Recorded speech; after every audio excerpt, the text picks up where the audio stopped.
Assalamualaikum warahmatullahi wabarakatuh. Hamdalillah wa musallian ala Rasulillah wa ala alihi wa sahbihi wa mawalah ila yaumil qiyamah amma ba'du. Sahabat cinta Quran, menjemput berkahnya sahur dan mudah-mudahan sahur semakin berkah. Di dalam Al-Quran, Allah Subhanahu wa Ta'ala mengajarkan kita satu doa yang insya Allah saya percaya semua sahabat pasti sudah sering membacanya, hafal, terutama buat teman-teman yang sudah berumah tangga ataupun yang sudah ingin berumah tangga. Yaitu doanya yang Allah cantumkan dalam surat Al-Furqan, Rabbana hablana min azwazina wa dzurriyyatina qurrata a'yun waj'alna lil muttaqina imama. Ya Allah, limpahkanlah kami, berikanlah kami pasangan-pasangan dan juga keturunan yang qurrata a'yun, yang sejuk dipandang. Disebut qurrata a'yun bukan sekedar karena fisiknya bagus, karena tampan dan cantik, tapi juga karena karakternya, karena perangainya, karena suluknya, tingkah lakunya yang menyenangkan untuk seorang suami ataupun seorang istri. Nah, apa sebetulnya rahasia yang menjadikan rumah tangga bisa senantiasa dalam keadaan yang romantis, penuh dengan kebahagiaan, keceriaan, dan juga keberkahan, walaupun tentu juga pasti ada riak dan gelombang di dalamnya. Yang pertama, agama kita mengajarkan bahwa pasangan suami istri itu haruslah berlaku seperti halnya sahabat. Bukan seperti komandan dengan prajurit, atasan dengan bawahan, tapi layaknya sepasang sahabat. Perhatikanlah teman-teman semua, sahabat cinta Quran, bahwa ketika kita sudah mengucapkan ijab kabul, kemudian sudah dikatakan sah, maka detik itu pula mestinya kemudian yang terbayang, yang terbetik dalam pikiran kita bahwa suami dan istri bukanlah kemudian orang asing lagi, tapi layaknya sahabat. Yang namanya sahabat adalah orang yang senantiasa menyertai kawannya di dalam hidupnya. Dan juga senantiasa memberikan support, motivasi, dan kebaikan. Demikianlah yang dicontohkan oleh rumah tangga teladan kita Nabi Muhammad SAW. Maka para ulama menyebut istri-istri beliau sebagai sahabiah, yaitu para wanita yang beriman yang mereka menyertai Nabi SAW dalam hidupnya. Maka disebut sebagai sahabiah karena selalu menyertai Nabi SAW. Dan Nabi pun memberikan teladan kepada kita, beliau sebagai seorang suami yang menempatkan istrinya dalam posisi yang juga dimuliakan oleh beliau. Walaupun beliau seorang Nabi dan Rasul, tapi beliau menunjukkan karakter yang justru memuliakan, memberikan penghargaan, apresiasi yang sangat luar biasa kepada istri-istri beliau seperti itu. Tidak pelit Nabi memberikan pujian, Nabi juga tidak pernah sungkan membantu pekerjaan rumah untuk istri-istri mereka, juga Nabi tidak sungkan juga untuk kemudian membersamai mereka, bercanda dengan mereka, dan juga mengajak mereka untuk ikut di dalam berbagai macam aktivitas ibadah, dakwah, bahkan jihad fisabilillah. Banyak rumah tangga yang katanya dilandasi cinta, tapi ketika sudah berjalan, hubungan di antara suami istri bukan lagi sahabat, tapi sudah seperti rival. Ada persaingan, kompetisi, bahkan juga sering cekcok. Bukan cuma rival, tapi seperti kemudian permusuhan. Ini hilang. Kemudian kemesraan dan romantisme dikarenakan seringkali kemudian kita lupa bahwa pasangan kita harusnya menjadi sahabat di dalam kehidupan berumah tangga. Betul bahwa suami adalah pemimpin, istri adalah makmum. Tapi kemudian ketika rumah tangga berjalan, kedua orang ini harus bertindak dan berkedudukan sebagai sahabat. Sebagai seorang suami, jangan sungkan kemudian membantu istri, meringankan tugas istri, menceriakan istri. Dan seorang istri pun maka harus ingat bahwasanya ada hak-hak suami yang wajib ditunaikan. Apalagi bila ternyata suami adalah orang yang sudah demikian rajin ibadah, beramal soleh, maka muliakanlah suami dan kemudian doakanlah juga suami, dan mereka berdua saling berdoa untuk mereka masing-masing agar senantiasa dalam keridhaan Allah Subhanahu wa Ta'ala. Ini yang pertama, tempatkan pasangan kita sebagai sahabat. Bukan rival, bukan juga sebagai musuh, bukan orang yang dicurigai, tapi sebagai sahabat di dalam sebuah perjalanan panjang mengarungi bahtera kehidupan ini. Lalu yang kedua, bahwa salah satu rahasia rumah tangga bisa berjalan secara romantis adalah tentu dengan menunaikan hak dan kewajiban mereka berdua. Sahabat berjalan, tetapi kemudian di antara mereka Allah Ta'ala telah memberikan tuntunan ada hak dan kewajiban pada suami maupun pada istri. Seorang istri ada kewajiban untuk senantiasa berbakti, taat, menghormati, dan memuliakan suaminya. Nabi mengingatkan bahwa sekiranya aku, kata Nabi, diperintahkan untuk menyuruh manusia saling bersujud, maka yang pertama kali aku perintahkan bersujud adalah istri kepada suami mereka. Dikarenakan besarnya hak seorang suami di atas istri-istrinya. Seorang istri, maka pahamilah, ketika Anda sudah menempati kedudukan sebagai seorang pendamping hidup, seorang istri, kekasihnya, maka tunaikan hak seorang suami. Tunaikan juga hak-haknya dengan sebaik-baiknya, dengan cara yang ma'ruf. Dan kemudian senantiasa berusaha untuk tidak membantah suami. Berusaha untuk kemudian senantiasa mencari ridho dan mufakat dengan suami selama bukan dalam perkara yang mungkar dalam pandangan agama. Tidak jarang rumah tangga menjadi kisruh karena istri merasa bahwa suami ini secara mungkin pendidikan lemah, kemudian juga secara ekonomi pun status sosial mungkin menurut pandangan istri ada di bawah derajat dia. Tapi ingatlah bahwa ketika rumah tangga sudah terjadi, akad nikah sudah kemudian diucapkan, suami adalah pemimpin, maka istri wajib memuliakan, menghormati, dan menjaga semua hak suami dengan sebaik-baiknya. Ingat, ketika Ummul Mukminin Khadijah binti Khuwailid anha, salah seorang wanita yang memiliki kedudukan yang luar biasa di jannahnya Allah, yang sampai mendapatkan salam dari Allah dan dari Jibril, adalah seorang yang kaya raya. Tapi ketika kemudian Ummul Mukminin Khadijah dinikahi oleh Nabi kita Muhammad SAW, beliau adalah wanita yang demikian taat, menghormati, dan memberikan support yang luar biasa terhadap Nabi Muhammad SAW. Bahkan beliau orang yang pertama beriman, beliau orang yang mensupport Nabi ketika orang lain melarikan diri dari Nabi, dan juga beliau orang yang menyerahkan hartanya untuk digunakan di dalam dakwah perjuangan menegakkan agama Allah, dan tidak pernah sedikit pun Khadijah berpaling dari sisi Nabi Muhammad SAW. Contohlah, Khadijah, walaupun beliau kaya raya dan Nabi SAW bukan datang dari orang yang kemudian terbilang berada, tapi Khadijah demikian memuliakan Nabi Muhammad SAW. Begitu pula seorang suami jangan hanya menuntut hak dari istri. Allah mengingatkan bahwasanya seorang istri pun punya hak sebagaimana kewajiban yang wajib ditunaikan oleh suami dengan cara yang ma'ruf. Walahunna misul lazi alaihinna bil ma'ruf. Allah ingatkan bahwa istri punya hak sebagaimana kewajiban mereka yang harus ditunaikan dengan cara yang ma'ruf. Berikan mereka makanan yang layak, pakaian yang layak, tempatkan di rumah yang juga layak, yang Anda sebagai suami, kita para laki-laki bisa memberikan dan menyediakan semampu dan sekuat yang bisa kita berikan. Jangan susahkan hidupnya. Kalau kita bisa memberikan pakaian yang terbaik, berikan yang terbaik. Kalau kita bisa memberikan tempat tinggal yang terbaik, berikan tempat tinggal yang terbaik. Bila kita bisa memberikan pakaian, hiburan yang terbaik, berikan pada mereka yang terbaik. Itulah yang dikatakan oleh Allah sebagai memberikan nafkah dengan cara yang ma'ruf. Jadi bukan dengan jalan menyusahkan istri dengan dalih kemudian hidup bersahaja, tapi malah menyusahkan istri-istri kalian, wahai para suami. Padahal Allah dan Nabi memerintahkan kita, laki-laki, memberikan nafkah dengan cara yang ma'ruf, baik dalam sandang, pangan, papan, dan juga lainnya. Termasuk kebutuhan pribadi istri, baik itu kebutuhan yang sifatnya adalah asasiyah, yang primer, yang sekunder. Bila seorang suami sanggup memberikan yang terbaik, berikan yang terbaik. Karena itulah yang menjadikan seorang suami kemudian mulia di hadapan Allah dan menjadikan rumah tangga menjadi semakin romantis, semakin menambah berkah dari Allah Subhanahu wa Ta'ala. Yang ketiga, sahabat-sahabat cinta Quran dimanapun berada, yang sedang menyebut berkahnya sahur, semoga sahur semakin berkah.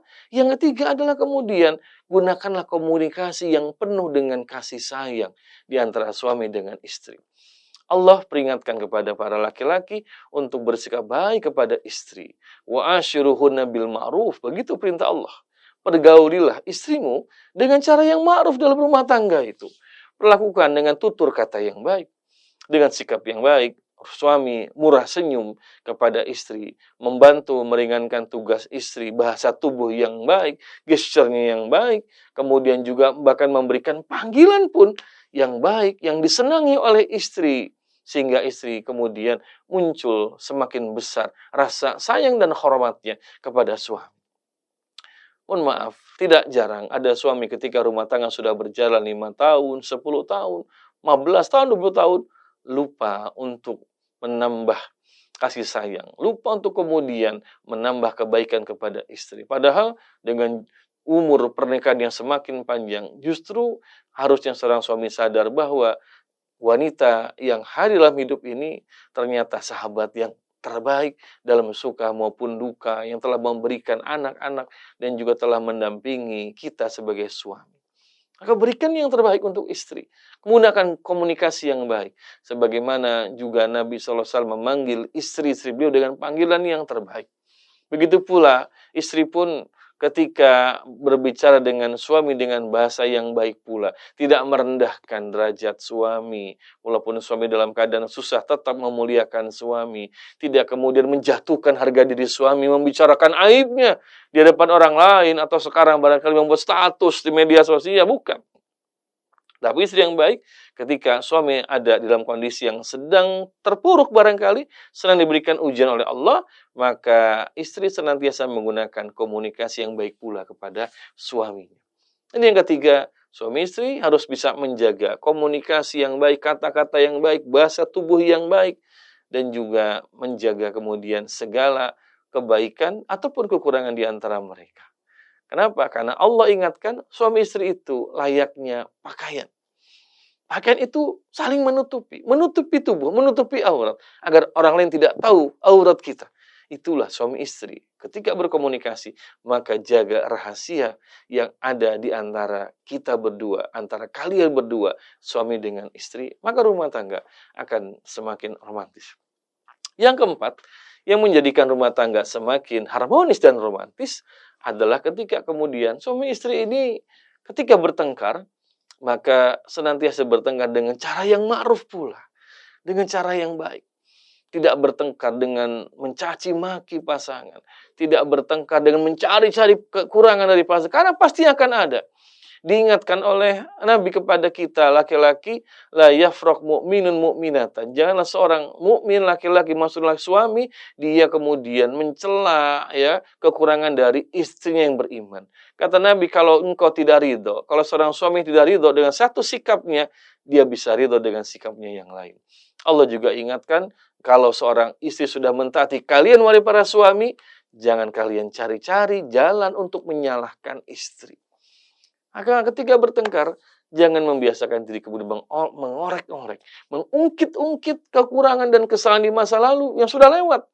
Yang harus sudah tutup buku, masuk museum, tidak perlu kita lihat-lihat lagi, jangan kita ungkit-ungkit.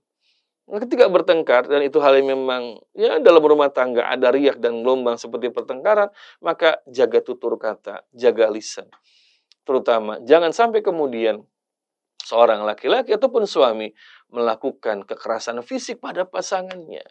Nabi ingatkan kepada para suami, janganlah kalian mencaci maki istri kalian, dan jangan juga memukul wajahnya. Pantang bagi seorang suami mencaci maki istri ataupun memukul wajah istri. Hal yang sama pun juga pada suami, pada istri, mohon maaf, bukan berarti kemudian istri boleh mencaci maki suami, boleh kemudian juga melukai fisik suami. Itu pun tidak boleh. Untuk suami saya tidak boleh, apalagi seorang wanita yang dia harusnya taat kepada suaminya. Jadi ketika marah, jaga, kendalikan lisan kita, kendalikan juga tangan kita, jangan sampai kemudian melakukan tindakan yang kemudian tidak diridhoi oleh Allah Subhanahu wa taala, yaitu melakukan cacian, celaan, apalagi sampai melukai fisik dari pasangan kita. Selanjutnya, ketika bertengkar, maka mudahlah memaafkan. Bertengkar hal yang memang bagian dari kehidupan pernikahan, tapi kemudian tutuplah dengan segera berbaikan. segera meminta maaf, segera kemudian meminta ridho dari pasangan, sehingga kemudian pertengkaran bisa segera tertutupi. Yang kelima, sahabat cinta Quran yang sedang menyambut berkahnya sahur dan semoga sahur semakin berkah, yang bisa menjadikan rumah tangga semakin harmonis adalah kita dengan pasangan harus mudah mencari uzur, mencari kemudian cara memberikan pemakluman atas kesalahan atau kekurangan pada pasangan kita. Dalam rumah tangga, ya seringkali ada hal-hal yang tidak kita inginkan, itu terjadi pada diri kita yang datang dari pasangan. Mungkin lupa dengan tanggal pernikahan, mungkin lupa kemudian dengan sesuatu yang dititipkan, mungkin lupa menyimpan kunci kendaraan, lupa kemudian misalnya menyiapkan pakaian buat suami ketika akan berangkat kantor, lupa menyetrikanya seperti itu hal-hal yang kemudian acap kali terjadi dalam rumah tangga. Dan kalau kemudian tidak diwaspadai, ini bisa menjadi pemicu pertengkaran, bahkan bisa menjadi besar dalam rumah tangga. Disitulah maka untuk rumah tangga, agar semakin harmonis, tidak mudah tersulut permusuhan, gampang memberikan uzur. Mencari alasan untuk memaafkan pasangan.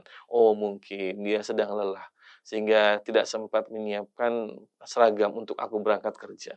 Oh, mungkin suami sedang letih, sampai lupa untuk membawakan titipan kue yang aku minta. Oh, mungkin istri sedang capek mengurus anak, sehingga kemudian ketika aku pulang, dia langsung tertidur, tidak bangun seperti itu. Carilah jalan untuk memberikan uzur, memberikan pemakluman, sehingga kemudian tidak bangkit kemarahan dalam diri kita. Sahabat cinta Quran, ini sekelumit rahasia romantisme dan keharmonisan dalam rumah tangga, dan tentu masih banyak lagi, dan mudah-mudahan kita senantiasa ada di dalam petunjuk Allah, dalam juga rahmatnya Allah. Jangan lupa, sahabat cinta Quran semua, untuk senantiasa mengikuti tayangan ini di Cinta Quran Foundation, dan kami mengajak teman-teman di bulan penuh dengan keberkahan yang Allah lipat gandakan pahala untuk ikut berpartisipasi dalam program Syiar Quran Project yang bisa dilihat di link di bawah ini untuk bisa mendapatkan keterangan lebih lengkap, dan mari kita berlomba-lomba dalam kebaikan. Assalamualaikum warahmatullahi wabarakatuh.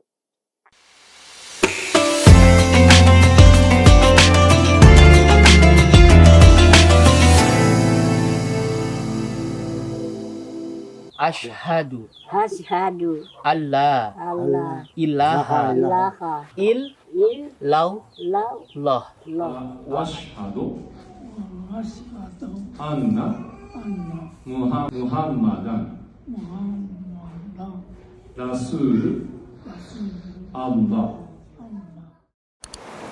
Indonesia menjadi titik awal permulaan dakwah ini. Loh, tadinya haram kok jadi harum?